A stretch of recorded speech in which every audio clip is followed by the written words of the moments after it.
Hello students, welcome to Legacy as Academy. In today's video, we are going to discuss about a topic that has been coming in news every now and then, where Gaza is being declared as the world's largest or biggest open air prison. So what is the history behind this terminology and what is the brief history of this particular region of Gaza, or Gaza Strip, we are going to discuss in this video. So first of all, to give you the background of this particular issue, as we have discussed in the previous videos as well, that few days back, Hamas militants has recently launched the biggest assault on Israel. That has something that Israel has witnessed, has not witnessed at least since 1970s. And thus, in response, the country's defense minister, who is Yoav Gallant, he has ordered a complete siege of the Gaza Strip. And while talking about the complete siege, what he means by the complete siege, he has clearly stated that there will be no electricity, no food, no water, and no fuel. Everything is closed. And Israel is able to impose such sanctions on Gaza, such conditions on Gaza, because the Palestinian enclave has been under air, land, and sea blockade since year 2007, which was the year when Hamas came into power in the Gaza region of Palestine. So, before understanding about the concept or the terminology of open air prison, let us try to understand the geography of this particular region. So as you can clearly see on the map, this is a kind of area which is bordering the Mediterranean Sea. This is Israel. On the north we have Lebanon. In the northeast we have Syria. In the east we have Jordan. And in the south we can say there is Egypt, and then further you have the Red Sea. Now within this area, you can see two areas which are shaded in yellow. So this region, which is the larger one, which is at the border of Israel and Jordan. And from geographical perspective, you can also try to remember that this area is where you have the Dead Sea. Dead Sea is situated between two countries, Israel in the west and Jordan in the east. And it is around this Dead Sea region we have West Bank. Now West Bank is, the name is given because here you have a Jordan river that is flowing through this region, and this region is lying on the western bank of Jordan river. That is why the entire area is called as West Bank. Now in the West Bank you have two very important cities. One is the Jerusalem, which is being claimed as a capital by both Israel and the Palestine, and also has a very important religious significance in all the three Abrahamic religions, that is Judaism, Islam, and Christianity. And here you can see there is a Ramallah is also situated here, West Bank, that is part of Palestine. And if you talk about the Palestinian organization or Palestinian Assembly, which is considered as what we can call as the representative of the state of Palestine, so its headquarters is situated here, and also Government of India's office, representative office as it is called, is also situated in the Ramallah region. And then you will see along the coast of Mediterranean Sea, which is having border with Israel in the south, Israel in the north, and what we can say is the east, and Mediterranean Sea on the west, and Egypt in the south. You have a small strip of land, and this small strip of land is what is referred as Gaza. So despite having a very small area, it is home to almost 20 lakh Palestinians, and it has been under military occupation since year 1967. 1967 has been a very important year for Israel-Arab relations, because that was the year when 5-6 countries, collectively the Arab countries, Arab coalition, launched a war against Israel. And since then it has maintained, Israel has maintained its occupation till year 2005, when it says that it has pulled out of Gaza.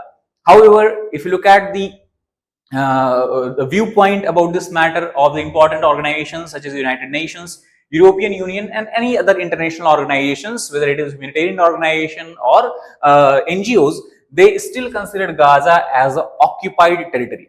And thus the conditions created by the occupations and the blockade have led many, including UN experts, intellectuals, rights groups, and even former British Prime Minister David Cameron, to refer Gaza as an open air prison. And that is where we can understand the origin of the word. So what we can now understand, that the origin of this term can be related to the blockade of Gaza. So let us try to understand about the history of the blockade of Gaza. Now again, to understand how the evolution has happened of Israel and Palestine over decades. So 1946, you can see the map where the green area is representing the area that was controlled by Palestine. Obviously, Israel has been created in 1947, and that is why there is no Israel as of now. Gradually, as per the UN plan, which was largely based on the Balfour Declaration. So 1947, you have the creation of a state of Israel. However, what you can see here that even after the creation of Israel, the area that is occupied or area that is controlled by Palestine, both on the western side and the eastern side, is quite bigger, larger as compared to modern day map. And if you look at this, this is the modern day map that is of 2012, when the green area is where the Palestinians are currently residing. This is Gaza Strip, this is the West Bank, and the white region is what is effectively controlled by the Israel. And thus, this is the map that we have discussed before also. Overall, we have this Gaza Strip here and West Bank here, the Dead Sea and all that. Again, this is very, very important because this is very significant development or event that has happened in the recent times. And that is why for the UPSC prelims examination as well, you would have clear understanding of all the major geographical features of this region, because map based questions can be easily asked. So if you even look at the top, you have the Sea of Galilee here, and on the east of Sea of Galilee, you have again a very important area, that is Golan Height. Golan Height actually used to belong to Syria, but was captured by Israel during the 6 Days War. So Golan Height, and there you have the Egypt. In Egypt also you have the Sinai Peninsula. So make sure that you are aware about all these regions. So if you try to understand the beginning of this blockade, as we have discussed, it was the year 1967 when largely three countries, we can say Egypt, Jordan and Palestine, and along with the help of Syria and some other Islamic countries including Pakistan as well, they waged a war against Israel. The war lasted for 6 days, that went on from 5 December to 11 December, and as a result of this war, Israel was able to capture Gaza from Egypt and began its military occupation of the territory. If you look at this here, this is the map that represents the area, that the region before 1967 war, and you can clearly see, as you have discussed, this is the Egypt, and the Sinai Peninsula, which is jutting out in the Red Sea, is also a part of Egypt. And if you look closely, as you go toward north, this you can see the area that is Gaza. Now you can see from this area that this also used to belong to Egypt, and it was a part of Sinai Peninsula.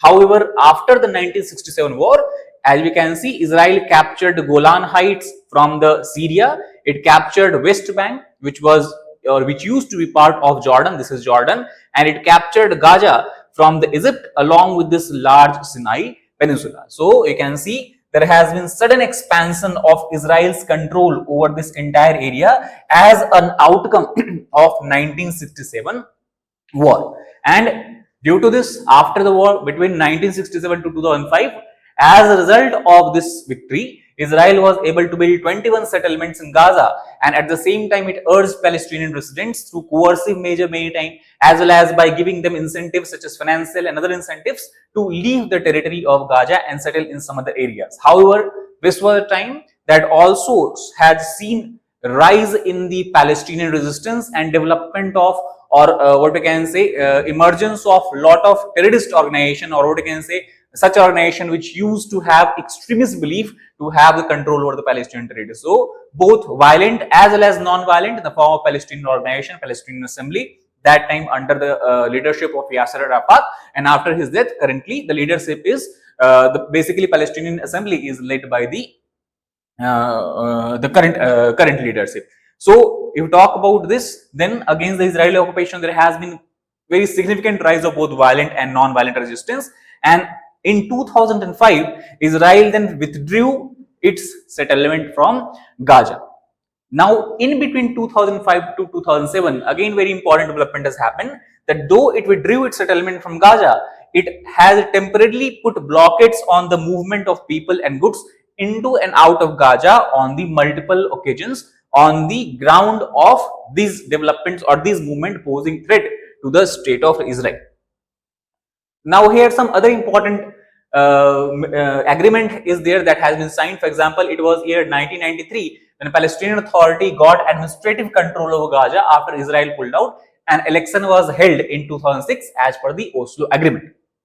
Now, as a result of this election that took place in the Gaza as well, we have seen the rise of two very violent organizations. One was Hamas and other was the Fatah.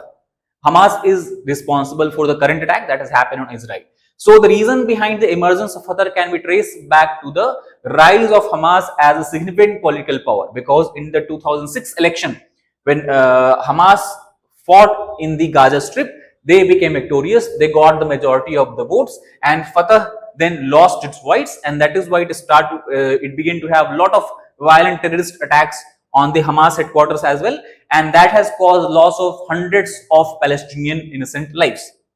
As a result of this, in 2007, Hamas again emerged victorious both in the what we can say war with the Fatah as well as in the democratic election, and thus it assumed power in Gaza. And as a result of this development, since Israel knew that Hamas has a very extremist sort of belief, it made the blockade over Gaza permanent in nature, which was temporary before.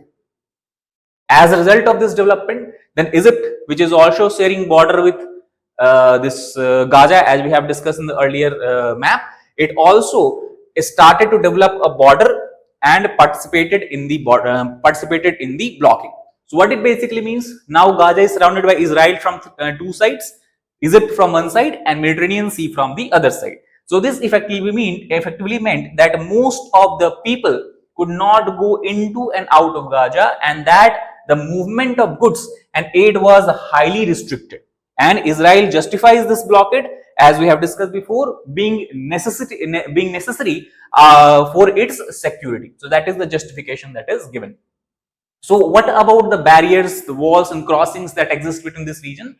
So we have discussed Israel has constructed huge wall-like structure from all the sides, and on the fourth side automatically Gaza Strip is surrounded by the Mediterranean Sea. So it has a physical barrier all around itself, and it began somewhere in the 1994 when Israel started to build a 60-kilometer long fence along its border with Gaza.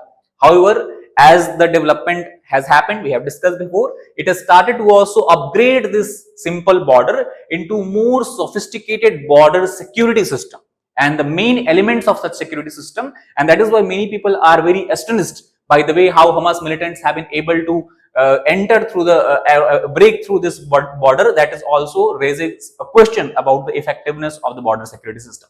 So anyway, if we talk about the border system of the between Israel and Gaza, it has 7 meters tall wall with sensor. You can see the example of wall that has been built here, guarded by the Israeli soldier.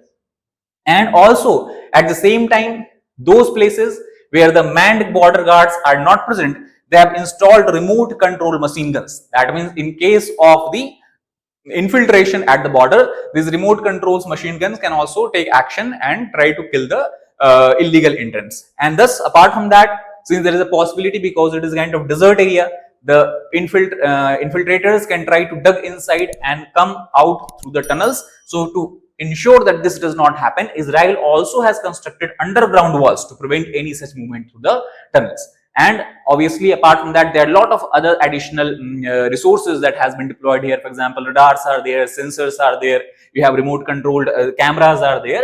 So all this has been developed into sophisticated border security system. Apart from that, if we talk about Egypt also, it also started with the help of USA to construct a 14-kilometer steel border barrier to ensure that the refugees or migrants do not enter into the territory of Egypt from the Gaza.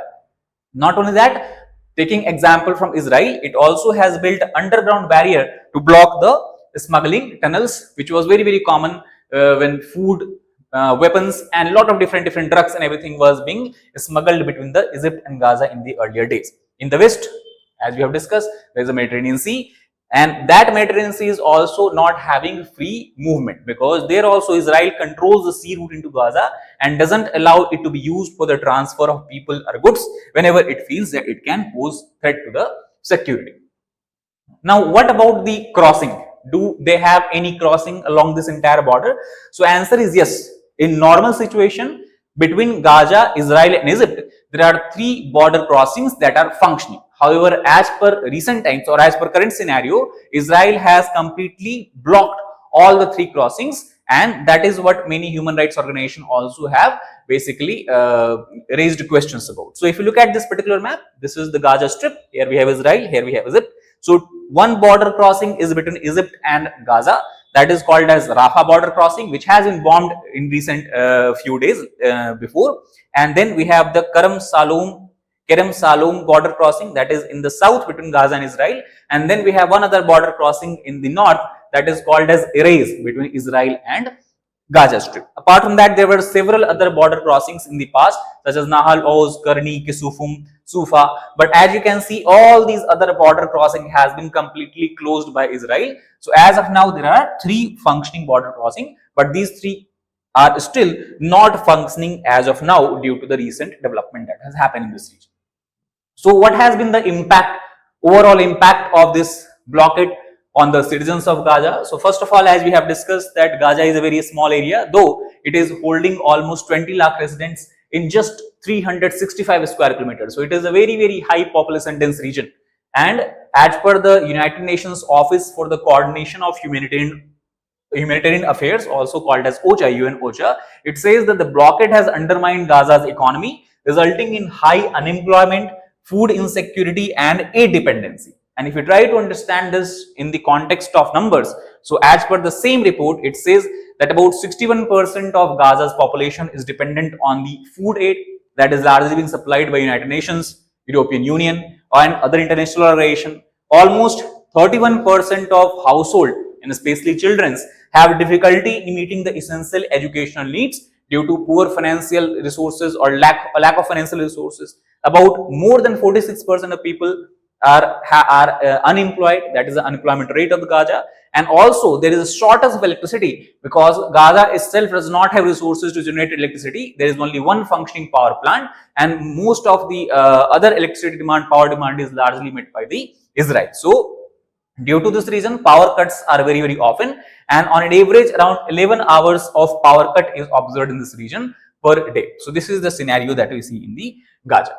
Now, the same report also has raised this question earlier, that the blockade has raised concern about the collective punishment and other possible violations under the international humanitarian human rights law. And as per the blockade, it is very difficult for people, because if you remember the map, if you see the map here, basically Palestine is being divided into 2 areas, West Bank and Gaza Strip, and many people of Gaza Strip are having familial ties, are having business ties, and other kind of linkages with the people from West Bank. But because of this blockade, it is very difficult for people from Gaza to go to the bigger Palestinian territory of West Bank, where many have familial and business connections. Many in Gaza also rely on going to the West Bank for even medical treatment, because in terms of Medicare facilities, healthcare facilities, hospitals, this area, West Bank area, is more developed. But there also problem arises, because this movement from Gaza Strip to West Bank is only possible after a long verification process, which obviously is conducted by Israel, and it has a very high rate of